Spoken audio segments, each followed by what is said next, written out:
စဉ်းစားကြည့်လေလူတွေဟာစိတ်ကြီးနေတဲ့အချိန်ဒေါသဆိုတာလာမလာတာပဲဒေါသဆိုတာအာယုံကြောင့်မိမိရဲ့နှလုံးသွင်းမှုမှားယွင်းမှုကြောင့်အခိုက်အတန့်ပေါ်လာတဲ့သဘောတရားပဲအဲ့ဒါကိုတန့်စင်အောင်ဆေးကြောပြစ်ရမှာပေါ့ဆေးကြောပြစ်လိုက်တဲ့အခါကျတော့ဒေါသမရှိတဲ့စိတ်ဟာကြည်လင်တဲ့စိတ်ဖြူစင်တဲ့စိတ်ပြန်ဖြစ်လာပြန်ထို့တူပဲလောဘဆိုတာအမြဲဖြစ်နေတာမဟုတ်ဘူးအာယုန်နဲ့တွေ့လို့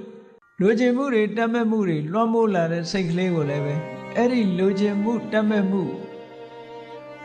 အသီးအသီးတရားနိလန်းကြတဲ့ဖြည့်စည်းနဲ့ဖြည့်ပြီးတော့တန့်စင်ပေးလိုက်မယ်ဆိုရင်ငကိုငိမ့်အေးငိမ့်သက်တဲ့ဖြူစင်တဲ့စိတ်အနေထားလေးကိုပြန်ရလာနိုင်တယ်လူတွေရဲ့စိတ်ထဲမှာအမြဲတမ်းသူတစ်ပါးပေါ်မှာမနာလိုစိတ်ဆိုတာဖြစ်တာမှမဟုတ်ပဲကိုယ်သာရကျင်တယ်ဆိုတာလည်းပဲဖြစ်တာမှမဟုတ်ပဲသူများစည်းစိမ်ကိုစဉ်းစားလိုက်တဲ့အခါကျတော့မှမနာလိုစိတ်ဆိုတာဝင်လာကိုယ့်ရဲ့သာမနာလို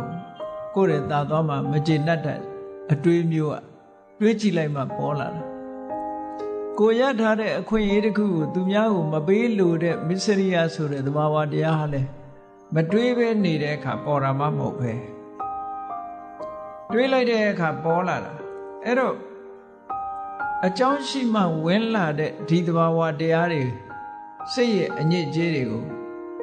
မှန်ကန်တဲ့အတွေးတစ်ခုနဲ့တန့်စင်ဆေးကြောလိုက်မယ်ဆိုရင်ဖြူစင်တယ်တဲ့အဲ့ဒါကြောင့်မို့လို့